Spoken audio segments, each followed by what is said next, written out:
दो किस्म के दामाद होते हैं। एक दामाद वो होता है जिसके बारे में पता होता है कि फड्डा बहुत ज्यादा डालता है, चाय भी लेट मिले तो शोर करता है। तब वो ससुर जो है वो अपने बच्चों को अगर किसी मौके पर उस साहब ने आना हो तो बिठा करके पहले कह देते हैं कि मेहरबानी करना इस शरीर का ज़रा ख्याल रखना, 2 दिन गुजर जाएं ब्याह के या किसी और तकरीब के, ज़रा सुकून रहेगा, इसका ख्याल रखना। दूसरा जो है वो नफीस आदमी है, उसको कोई परेशानी नहीं, उसको पता है कि रोटी घर भी मिलती है, या मैं मेहमान आया हूँ, तो अब उसके रिश्तेदार वो कह रहे होते हैं कि इसकी खैर है, ये तकलीफ नहीं देता। अब ये जो साहब हैं ये कहते हैं जनाब मैंने हर चीज़ खींच के रखी हुई है, मैं जाता हूँ तो सब कुछ सीधा हो जाता है। वो भाई आपके शर से बच रहे हैं लोग, आप जो अजियत देते हैं उससे बच रहे हैं, आपको इज्जत नहीं दे रहे।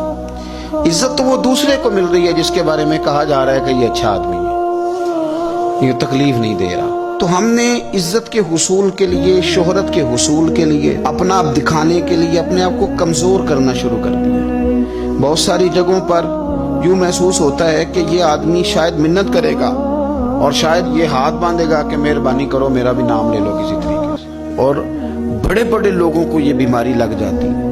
अल्लाह ताला ने माली तौर पर, इल्मी तौर पर कुव्वत बख्शी हुई है, एजाज दिया है, लेकिन वो इस खौफ का शिकार है कि मेरी इज्जत नहीं है, कुछ 4 बंदे मेरा नाम ले लेते ना। एक हदीस पाक है, उसको याद रखें।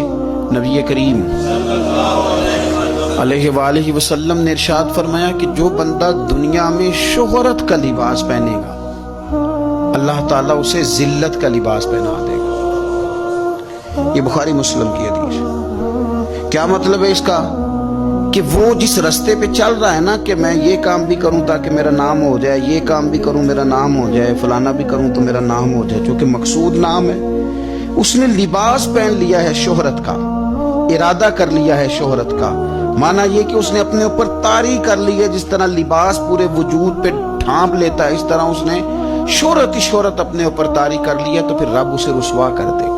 देखें, मैं आज जो बात खास करके अर्ज करना चाह रहा हूँ, मैं ये समझता हूँ कि इसमें ज्यादा दीनदारों को जरूरत होती है बचने की। एक बंदा उसने हज किया ही नहीं तो उसने हिफाजत क्या करनी, लेकिन जिसने हज किया है उसने अपने हज की हिफाजत भी करनी। एक साहब ये हैं कि जिन्होंने दीन का नाम लिया ही नहीं, और एक वो साहब हैं जिन्होंने ये कहा है कि मैं बादशाह हूँ, मैं इमामे वाला हूँ, मैं दाढ़ी वाला हूँ, मैं कुर्ते वाला हूँ, मैं फलां साहब हूँ। तो आप बजाय इसके कि बगैर दाढ़ी वाले पर तंज कर रहे हैं, आपने अपने आप को महफूज करना है, इन चीजों की आपने हिफाजत करनी। दीनदार लोगों की तो अब सारी चीजें इस तरह हाईलाइट होने लगी हैं, दिखावा होने लगा। यानी दुआ मांग रहे हैं तो फोटो अलग है, नमाज पढ़ रहे हैं तो फोटो अलग है। यानी आंसू किसी शख्स के आ गए, किसी शेख के, किसी पीर साहब के, तो वो आंसुओं पर फोकस करके लोगों ने उसको भी बेचा मीडिया पे, फलाना आदमी रो पड़ा, फलाने आदमी ने रुला दिया। ये तो अल्लाह के साथ रिश्ता है बंदे का। अब इसको भी फार सेल करेंगे, इसको भी। हजरत उमर फारूक रदी अल्लाह तआला अन्हु मस्जिद में तशरीफ लाए तो एक साहब बैठकर बड़े जोर से रो रहे थे लोगों के बीच, अल्लाह को मना रहे थे, दर्द की बात कर रहे थे, सोज की बात कर रहे थे, अल्लाह माफ कर दे, और तड़प रहे थे, और मजमा बड़ा था और हर आदमी पलट पलट के उन्हीं की जानिब देखता था। तो सैयदना फारूक आज़म रज़ी अल्लाह ताला अन्हु ने आज जलाल नहीं फरमाया, आज प्यार फरमाया।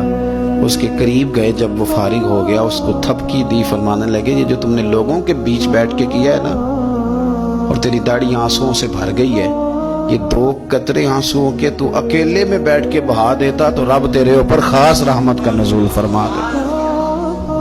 तो जरूरी है कि यहाँ जो है तूने बताना है कि मैं बड़ा मतलब आशिक रसूल हूँ और मैंने जनाब बड़े आंसू बहाए हैं नाज शरीफ पे। आ जाए, रोना तो आ गया, कंट्रोल नहीं है, वो तो आ गया।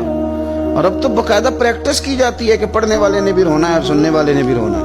न करें ये काम। अगर आपका मिजाज दिखावे का बन जाएगा, आपकी तबीयत दिखावे की बन जाएगी, जहन दिखावे का बन जाएगा, फिर आप तंग हो